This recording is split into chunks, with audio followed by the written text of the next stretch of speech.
신약 성경 고린도전서 15장 35절에서 49절까지 말씀입니다. 제가 봉독하겠습니다. 누가 묻기를 죽은 자들이 어떻게 다시 살아나며 어떠한 몸으로 오느냐 하리니 어리석은 자여, 내가 뿌리는 씨가 죽지 않으면 살아나지 못하겠고 또 내가 뿌리는 것은 장래의 형체를 뿌리는 것이 아니요 다만 밀이나 다른 것의 알맹이 뿐이로되 하나님이 그 뜻대로 그에게 형체를 주시되 각 종자에게 그 형체를 주시느니라. 육체는 다 같은 육체가 아니니 하나는 사람의 육체요 하나는 짐승의 육체요 하나는 새의 육체요 하나는 물고기의 육체라. 하늘에 속한 형체도 있고 땅에 속한 형체도 있으나 하늘에 속한 것의 영광이 따로 있고 땅에 속한 것의 영광이 따로 있으니 해의 영광이 다르고 달의 영광이 다르며 별의 영광도 다른데 별과 별의 영광이 다르도다. 죽은 자의 부활도 그와 같으니 썩을 것으로 심고 썩지 아니할 것으로 다시 살아나며 욕된 것으로 심고 영광스러운 것으로 다시 살아나며 약한 것으로 심고 강한 것으로 다시 살아나며 육의 몸으로 심고 신령한 몸으로 다시 살아나나니 육의 몸이 있은즉 또 영의 몸도 있느니라. 기록된 바 첫사람 아담은 생명이 되었다 함과 같이 마지막 아담은 살려주는 영이 되었나니 그러나 먼저는 신령한 사람이 아니요 육의 사람이요 그 다음은 신령한 사람이니라. 첫사람은 땅에서 났으니 흙에 속한 자이거니와 둘째 사람은 하늘에서 나셨느니라. 무릇 흙에 속한 자들은 저 흙에 속한 자와 같고 무릇 하늘에 속한 자들은 저 하늘에 속한 자와 같으니 우리가 흙에 속한 자의 형상을 입은 것 같이 또한 하늘에 속한 이의 형상을 입으리라. 아멘. 할렐루야. 주일 오전 예배 나오신 여러분들을 주님 이름으로 환영하고 축복합니다. 우리 옆에 분과 한번 인사하겠습니다. 참 잘 오셨습니다. 참 잘 오셨습니다. 예, 저는 봉독해드린 고린도전서 15장 35절 이하의 말씀으로 새로운 피조물, 이와 같은 제목으로 말씀을 전하겠습니다. 성령께서 역사하실 줄로 믿습니다. 자, 여러분, 지금 우리가 살펴보고 있는 고린도전서 15장은 부활에 관한 말씀입니다. 부활장이다, 이렇게 말씀을 하는데 부활은 우리 신앙의 꽃입니다. 우리의 부활의 신앙은 부활이 핵심입니다. 만약에 예수님이 부활하시지 않으셨더라면 기독교는 세상에 출발할 수도 없었을 것입니다. 예수님의 부활이 우리에게 있어서 핵심이 되고 중요한 것은 여러 가지 이유가 있지만 가장 중요한 것은 예수님의 그 성육신 그리고 십자가에 대해서 이 두 가지가 하나님 앞에서 승인이 되었다. 우리를 위해서 오셨고 우리를 위해서 죽으셔서 죄를 처리하셨다라는 것이 하나님께 완성이 되었다 의미하는 것입니다. 그러므로 부활이 없으면은 우리의 신앙은 헛것으로 끝나고 말 것입니다. 그래서 부활을 믿는 사람들은 세상에서 살아가며 이전과는 다른 삶을 살기 시작합니다. 예수님의 부활이 바로 나의 부활이기 때문에 그렇습니다. 부활의 출발은, 나의 신앙의 출발은 이제 침례식으로 시작을 한다. 우리가 이제 지난주에 살펴봤습니다. 지금이야 우리 한 달에 1년에 한 번씩 침례를 하지만 당시에 이제 신앙을 갖게 되면은 바로 그 자리에서 침례를 받고 신앙을 고백하는 자는 누구나 침례를 받을 수가 있었고 침례를 받음으로 말미암아 공개적으로 나는 이제 예수 그리스도를 믿는 사람이다. 예수님의 부활이 나의 부활이다. 이러한 고백을 하면서 살아가는 것입니다. 주변 사람들이 나의 신앙을 확인을 하고 관심을 가지고 봅니다. 저 사람이 정말 예수 믿는 사람인가? 그리고 박해가 시작됩니다. 이 땅에 사단이 있고 사단을 따르는 사람들이 있고 그래서 우리의 신앙을 확인하려고 드는 것입니다. 여러분, 운동장에 조화를 가득 갖다 놔도 나비나 벌이 날아들지 않습니다. 그러나 그 가운데에 생화가 하나 있으면은 거기에 나비와 벌이 어떻게 알고 다 찾아서 모여듭니다. 향기가 있고 거기에 꿀이 있기 때문에 그렇습니다. 진짜 신앙인은 반드시 하나님도 점검을 하시고 원수 마귀들도 시험을 하기 때문에, 그러므로 진짜 신앙이 확인될 수밖에 없는 것입니다. 특별히 사도 바울의 메시지의 핵심은 부활이었습니다. 예수님이 부활하셨다고 증거를 하니까 사람들이 의심을 하고 거기에 공격을 하는 겁니다. 많은 사람들이 박해를 하니까 사도 바울은 그 신앙에 있어서 나는 날마다 죽노라, 난 죽음을 두려워하지 않는다, 부활이 있기 때문에 죽음은 나를 어떻게 할 수가 없다, 이렇게 선언을 하면서 나아갔고, 그것이 사도 바울이 수십 년 동안 복음을 증거하면서 가는 곳마다 하나님의 영광을 드러낼 수 있었던 비결이었습니다.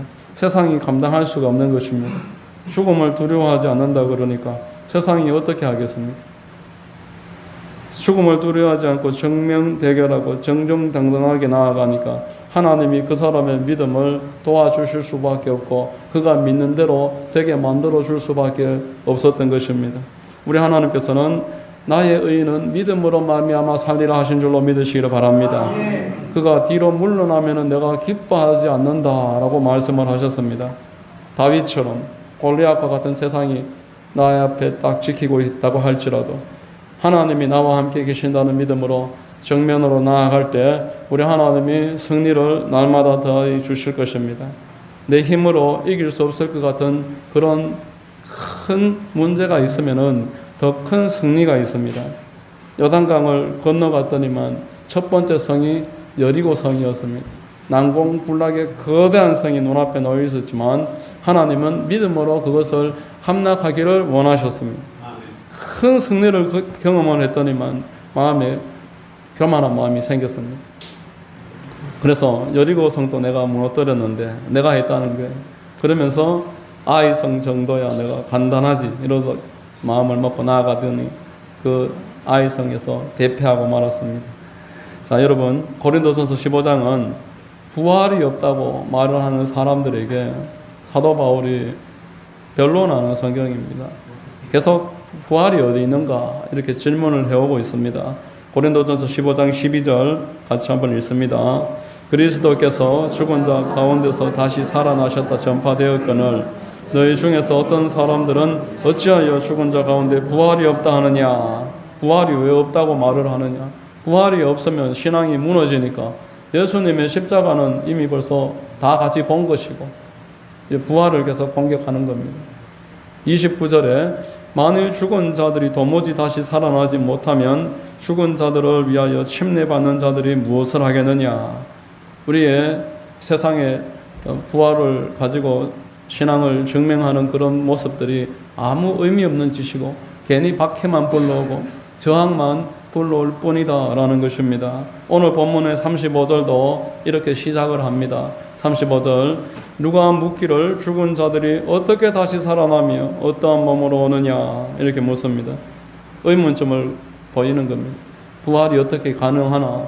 사람이 몸이 산산조각이 나서 땅속에 들어가서 완전히 부패하고 흙으로 돌아가면은 어떤 몸으로 오느냐 못 믿겠다 이 말입니다. 자, 여러분, 하나님은 우리에게 이에 관해서 아주 지혜롭게 답변을 해주십니다. 모든 것은 반드시 죽어야 살아날 수 있다는 자연의 법칙을 처음 예를 들고 계십니다. 36절을 읽어보면은 어리석은 자여 내가 뿌리는 씨가 죽지 않으면 살아나지 못하겠고. 자, 이 우리가 살아가는 육신의 시간만 전부라고 생각을 하니까 이해를 못하는 것입니다. 하나님은 이 영혼을 다스리고 계시고 우리도 영혼이 살도록 창조하셨습니다. 영혼이라는 관점에서 봤을 때 육신의 시간에 몸이 죽는 것은 씨앗이 땅속에 묻히는 거하고 똑같다. 씨앗이 안 묻히면은 어떻게 다시 생명으로 거듭날 수 있겠으며 사람이 믿음으로 죽지 않으면은 믿음으로 어떻게 다시 살아나겠는가? 여러분, 믿음으로 죽을 때에만 믿음으로 다시 살아나는 것입니다. 내가 이 땅에서 믿음으로 사는 사람이 믿음으로 순교하는 것입니다. 지금 내가 믿음으로 안 사는데 죽을 때 돼서 순교하겠다. 불가능한 일입니다. 내가 지금 믿음으로 사는 사람이 믿음으로 죽을 수 있고 믿음으로 살다 죽은 사람이라야 영원한 부활을 누리게 되는 줄로 믿으시기를 바랍니다. 우리 하나님께서 내 삶을 하나님께 드리면은 반드시 풍성한 나무가 되어서 큰 열매를 얻게 만들어 주실 것입니다. 영적인 세상도 동일합니다. 마찬가지입니다. 우리 신앙이 하나님께 온전하게 말씀에 순종하면서 말씀대로 살아갈 때에야 영적인 세상에서 큰 결실과 열매를 얻게 될 것입니다. 잘 뿌리면은 하나님이 우리가 뿌린 대로 결실을 더해 주실 줄로 믿으시기를 바랍니다. 우리 오늘 본문 37절과 38절을 같이 한번 읽어보겠습니다. 또 내가 뿌리는 것은 장래의 형체를 뿌리는 것이 아니요 다만 밀이나 다른 것의 알맹이 뿐이로되 하나님이 그 뜻대로 그에게 형체를 주시되 각 종자에게 형체를 주시느니라. 뿌리는 것은 하나님이 하시는 일이지만 우리가 하는 일이지만 내가 뿌리면은 열매를 만들어 주시고 거두게 하시는 분은 하나님이신 줄로 믿는 사람이 결실을 얻게 될 것이고 부활을 얻게 될 것입니다. 자, 여러분, 부활의 삶은 그 영광에 있어서 큰 구별이 있습니다. 여러분, 오늘 본문은 이 자연에 관해서도 이야기했고 3차원의 세계를 예를 계속 들어주고 있습니다. 3차원의 세상에 이 육신의 때에도 육체의 그 경중이 다 다르다는 겁니다.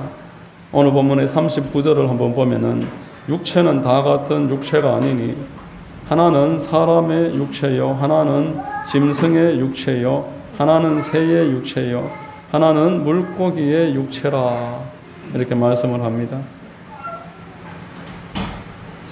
사람의 육체가 가장 위이고 다음에 동물의 육체, 다음에 새의 육체, 물고기 육체. 우리가 육체라고 해서 다 같지 않지 않습니까?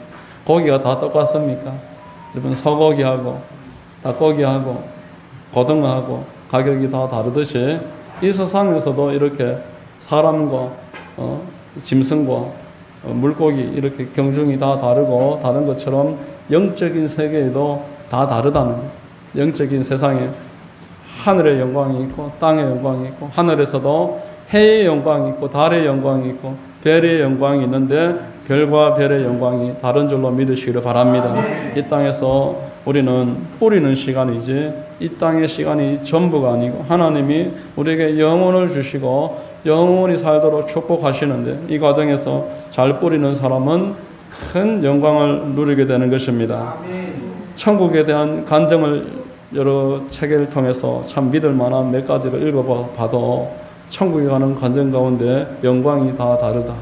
그 신성종 목사님이 은퇴하시고 인도의 선교사로 나가셨는데 그분이 쓴 내가 본 천국과 지옥 읽어보면은 천국에 많은 사람들이 있지만 경중이 영광에 있어서 차이가 있다.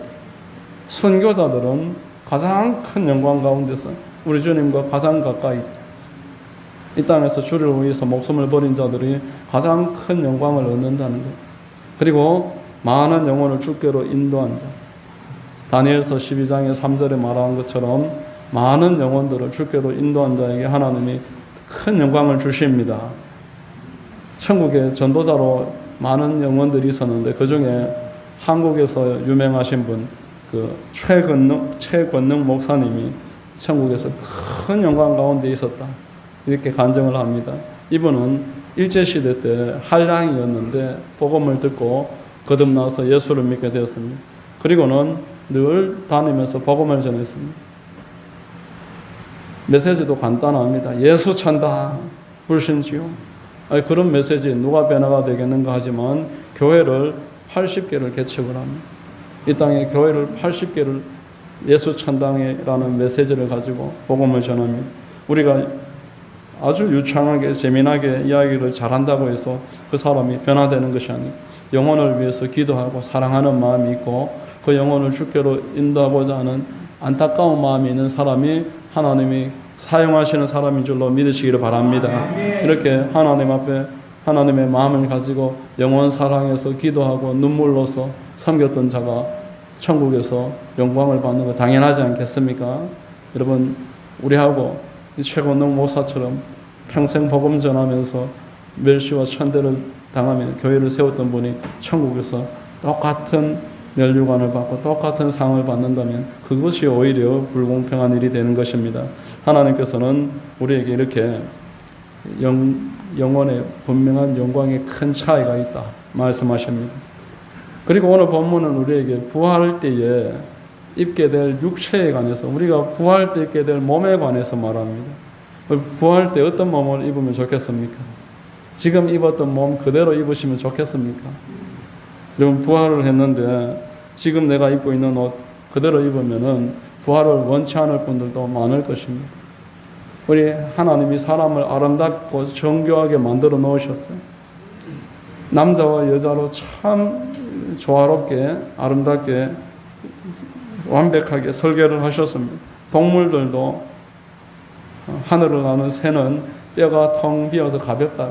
날개가 커서 날 수 있고, 물고기는 물 속에서 헤엄을 치고 호흡을 할 수 있게끔, 육식동물은 사냥을 잘하게끔, 초식동물은 지구력이 있어서 잘 도망가고 풀을 많이 뜯어먹고 잘 지내도록 만들어 놓았습니다.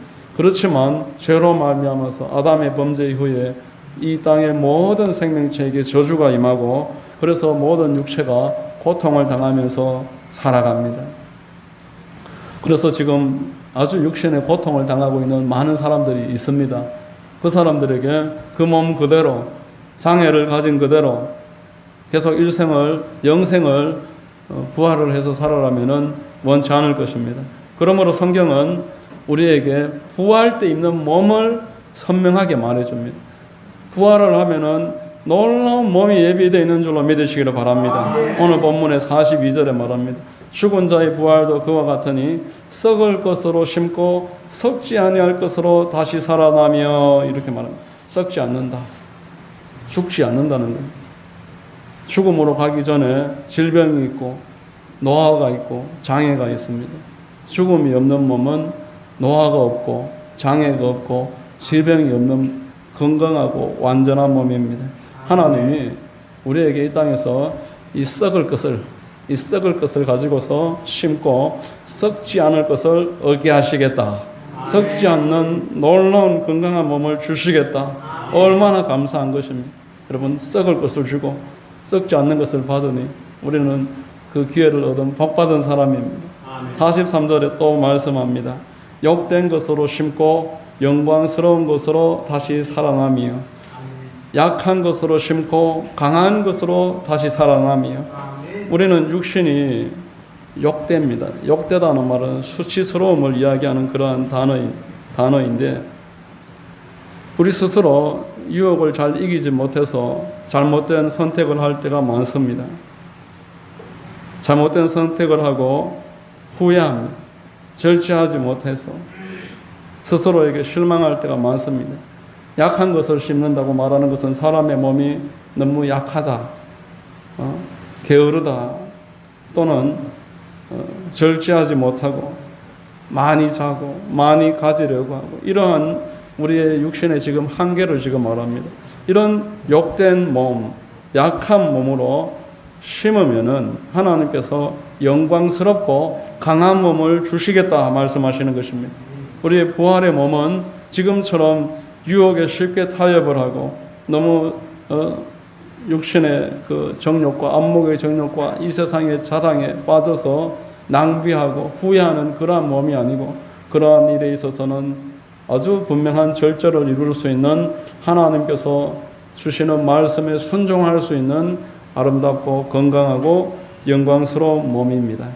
44절에 우리 같이 한번 읽겠습니다. 육의 몸으로 심고 신령한 몸으로 다시 살아나나니 육의 몸이 있은즉 또 영의 몸도 있느니라.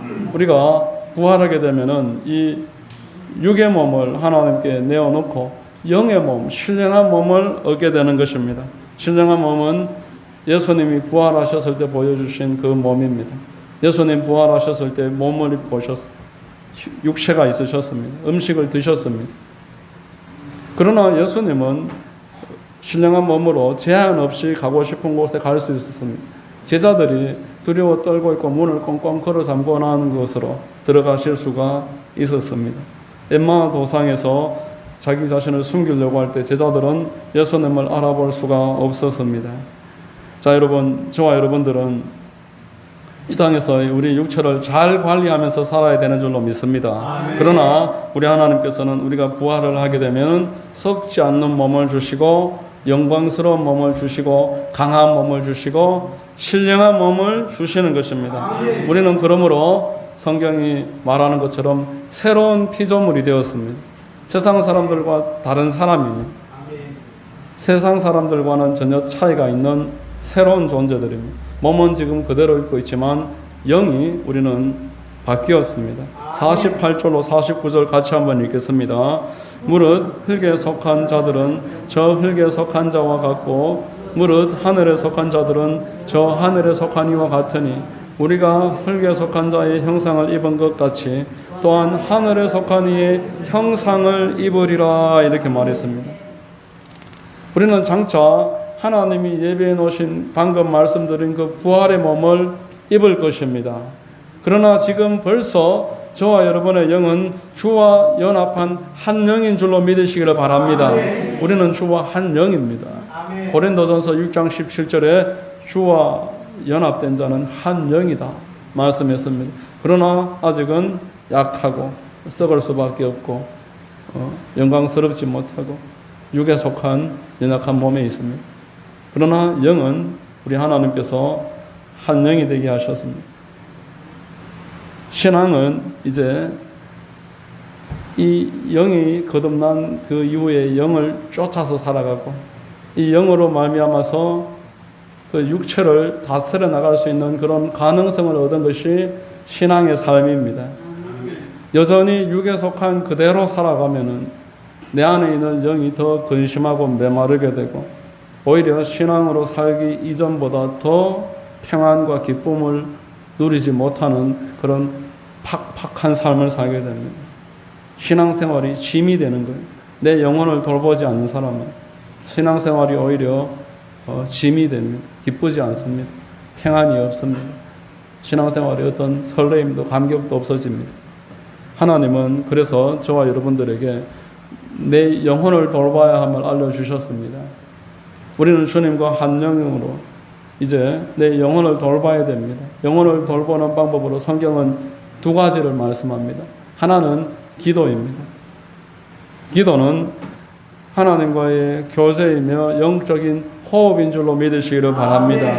교회와 성도들은 함께 모여서 예배와 기도회를 통해서 기도하는 것을 훈련하고 그리고 개인 생활에 있어서 기도의 생활을 해나갈 때 우리의 영혼이 잘 되게 되고 하나님과 호흡이 이루어지고 교제가 이루어지는 자에게 영혼이 잘된 만큼 범사도 잘되게 만들어 주신다고 하셨습니다.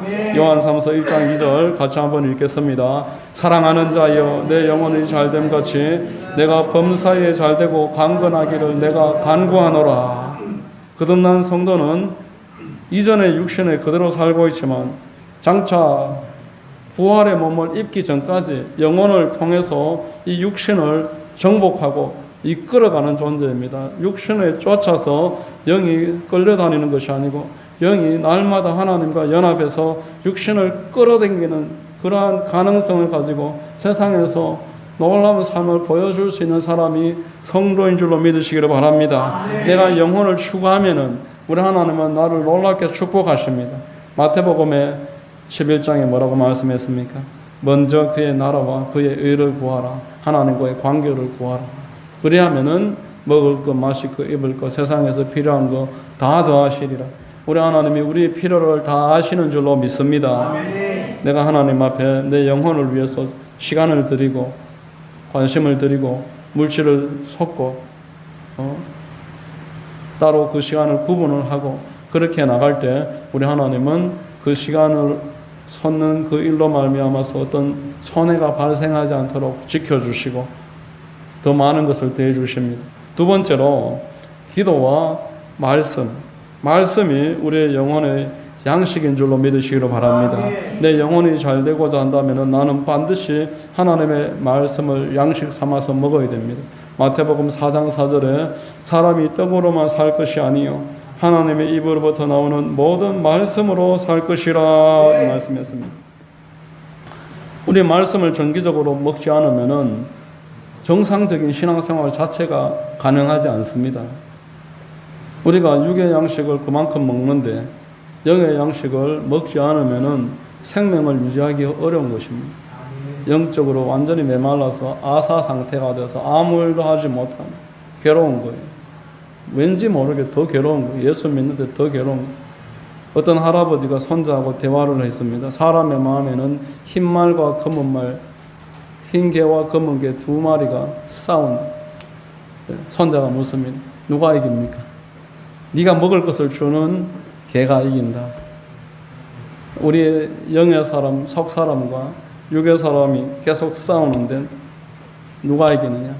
육의 양식은 계속 먹고 있는데 영의 양식을 안 주면은 내 영혼은 힘을 잃어버립니다. 싸울 힘이 없어서 맨날 그 육에게 끌려다니고 모든 시간을 육을 위해서 살아가고 일주일에 그 많은 시간을 100시간도 넘는 시간을 내 육신을 위해서 자고 먹는 일에 절반 이상을 탕진하고 영을 위해서는 10분의 1도 드리기를 아까워하고 할 수 없다라는 거예요. 여러분, 어느 목사님이 4대째 예수 믿는 가정에서 태어났습니다. 4대째 예수 믿는 가정에서 태어날 때부터 교회를 다녔는데 이 목사님이 36살에 예수님을 만납니다. 36살에 예수님을 만나서 회개하고 신학 공부를 해서 목사가 돼서 중국에 갑니다. 중국에 가서 탈북자들을 선교를 하려고 하는데 36살 되도록 성경을 한 번도 안 읽었다는 거예요. 신학 공부도 했는데 신학교 가면 여러분 성경 읽을 시간 없습니다. 전도사라도 돼버리면은 설교하기 바쁘지, 신학 공부하기 바쁘지, 숙제하기 바쁘지, 성경 한 번 안 읽고 목사가 됐어요. 마태복음 한 번 읽었답니다. 36살까지. 36살까지 교회를 30년을 다녔는데 마태복음 한 번 읽고 신학교 공부하고 전도사하고 목사가 될 때까지도 성경 한 번도 안 읽고 선교사가 돼서 중국에 가서 북한 사람들하고 만났는데 질문을 하니 답을 할 수가 있나? 아무것도 모르기는 매한가지라 어떻게 할까? 같이 이제 성경 읽자 이렇게 됐어요. 그래서 이제 같이 성경을 읽는데 아침부터 앉아서 탈북자들하고 같이 성경을 읽는데 하루에 8시간씩 읽었습니다. 탈북자들이 계속 질문을 하면은 성경 50번 읽기 전에는 질문하지 마라. 같이 계속 성경을 읽는 거예요. 침례도 성경 50번 안 읽은 사람은 침례도 안 줍니다.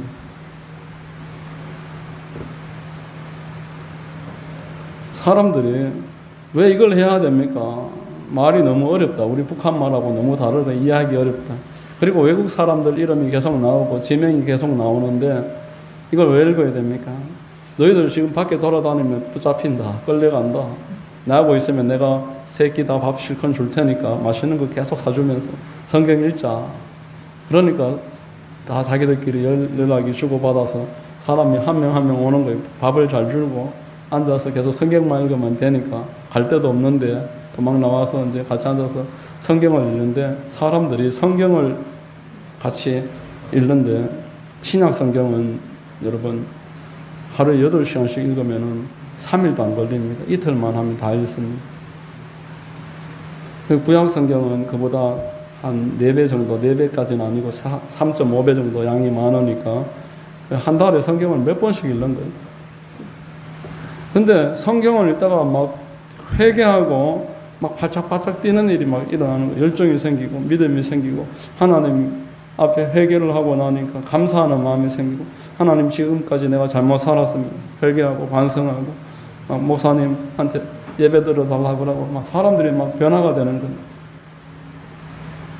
그러면서 30년 동안 지금 1998년도부터 시작해서 지금 아직 30년이 채 안 됐는데 30년 동안 탈북자들 모아놓고 그냥 매일 성경 읽는 게 일이에요.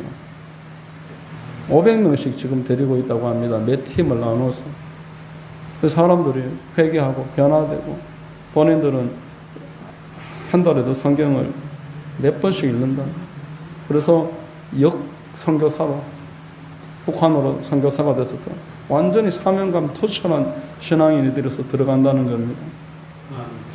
그래서 이거보다 더 좋은 선교의 방법이 어디 있나? 이거보다 더 좋은 선교의 방법이 있으면 내가 얼마든지 바꾸겠는데 전혀 없다. 이게 최고의 방법입니다. 사람들 데려다 놓고 성경만 읽히면은, 성경은 하나님인 줄로 믿으시기를 바랍니다. 하나님의 말씀이 들어가면은 그 사람이 바뀌어지는 거예요. 아무리 강팍한 인간도 다 바뀌어집니다. 죄와 하나님의 말씀이 충돌이 일어나면서 회개하게 됩니다. 자복하게 됩니다. 충분히 회개하고 나면 성령이 임하는 줄로 믿습니다. 성령이 임하니까 감사가 회복되고, 사명이 생기고, 비전이 생기니까 기도하게 되고, 다른 거 아무것도 안 가르쳐도 성경만 읽히니까 회개하고 감사하고 비전을 가지고 전도하고 다닙니다. 내 고향으로 나 돌아가겠다. 가서 복음 전하겠다. 뭐 이런 사람들이 막 일어나는 겁니다. 이거보다 더 좋은 선교 방법이 어디 있냐면서 간증을 하는 것입니다. 자, 여러분, 저는 원래 성경을 통독을 하고 있었고, 제 한 달에 신약 성경 한 번 읽는 게 제가 원래 통독하는 방법인데, 이 목사님 말을 듣다 보니까 얼마나 막 가슴이 뛰는지, 제가 8월 달에 지금 어제까지 계시록 2번 읽었습니다. 신약 성경 2번 읽었습니다. 하나님이 성경 안 읽으면 안 되겠다는 마음을 주시는 거예요. 내가 그 탈북자들보다 성령 충만하나? 내가 저 사람들만큼 믿음 있나? 북한에 도로 들어가겠다는데. 그 죽는다고 도망 나왔던 곳에 전도하러 도로 들어가겠다고. 성경을 사람이 50독씩 하고 이러니까 완전히 뒤집어져 버립니다. 그래서 지금 한국 사람들에게 조언을 하는데, 너무 인생을 복잡하게 살고 하나님의 말씀을 아예 안 읽고 신앙이 아무 일을 할 수가 없는 그런 신앙인들이 계속 만들어지고 있다. 그렇게 이야기하는 것을 들었습니다. 자, 여러분, 거창하게 많은 것을 하려고 하지 말고 새로운 피조물이 된 우리들은 성경을 마음을 딱 정하고 읽어야 합니다. 밥을 먹는 것처럼 성경을 읽어야 되는 것입니다. 하루에 여러분들이 1시간을 읽으면은 신약 성경을 한 달에 한 번 읽을 수 있습니다. 2시간을 읽으면은 신약 성경은 2번 읽을 수 있습니다. 구약은 그런 식으로 읽으면 1시간씩, 2시간씩 읽으면 한 석 달 걸립니다. 그러면서 여러분이 1년에 성경을 한 서너 번씩 읽을 수 있게 되고, 그러면은 지금 우리가 경험하지 못한 새로운 믿음으로 나아가게 됩니다. 아멘. 성경을 읽는 사람은 예배자가 되는 것입니다. 아멘. 성경을 읽으면은 전도자가 되는 것입니다. 아멘. 성경을 읽으면은 기도가 열리는 것입니다. 아멘. 그냥 기도를 뭐 훈련 프로그램 돌려서 뭐 전도도 마음에 영혼을 향한 열정이 없는데 어떤 방법을 배워서 그런 것으로는 한계가 있고, 앞서 최권능 목사님한테 우리가 들었던 것처럼 메시지가 따로 없어도 영혼을 사랑하고 울 수 있는 사람이라면 그가 나가서 무슨 말을 해도 성령이 역사하시는 것입니다. 저와 여러분들이 성경 읽기를 다시 회복해야 됩니다. 우리는 새로운 피조물이기 때문에 이제부터는 영의 양식을 즐겁게 먹어야 되는 것입니다. 밥 먹듯이 하루에 1시간은 기본으로 읽어야 됩니다. 우리 막내가 신앙에서 좀 있게 만들어주려고 저녁마다 같이 앉아서 성경을 30분씩 같이 읽고 있어요. 네 한 장 읽고 내가 한 장 읽고 네가 한 장 읽고 내가 한 장 읽고 30분. 조금 더 읽으면 고개를 잘래. 성경을 여러분들이 읽혀야 되고 본인이 읽어야 되고 무조건적으로 읽어야 됩니다. 성경을 읽어야 신앙이 생깁니다. 한 50번쯤 읽으면은 여러분들이 완전히 바뀌게 될 것입니다. 지금으로는 상상할 수 없는 이적과 축복이 있게 될 줄로 믿습니다. 이런 새로운 피조물의 역사가 있게 되시기를 주의 이름으로 축원합니다. 기도하겠습니다. 하나님 아버지 감사합니다. 우리는 하나님의 입으로부터 나오는 말씀으로 살아야 함을 알게 하시니 감사합니다. 이 육의 몸은 썩을 것이고 연약하고 참으로 수치로 가득한 몸이지만 이제 썩지 않는 몸, 영광스럽고 강하고 영적인 몸을 덧입을 것인데 그때까지 영혼을 쫓아서 육신을 끌어당기고 하나님을 기쁘시게 해드리는 복된 성도로 살아갈 수 있도록 우리를 축복하시고 기름 부어 주시옵소서. 감사합니다. 우리 성도님들을 긍휼히 여기시고 놀라운 은혜를 더하여 주셔서 오늘 이후로는 성경 읽기에 천착하게 하시고 성경을 육의 양식 먹듯이 날마다 시간을 정하고 읽을 수 있도록 축복해 주옵소서. 예수님의 이름으로 기도드립니다. 아멘.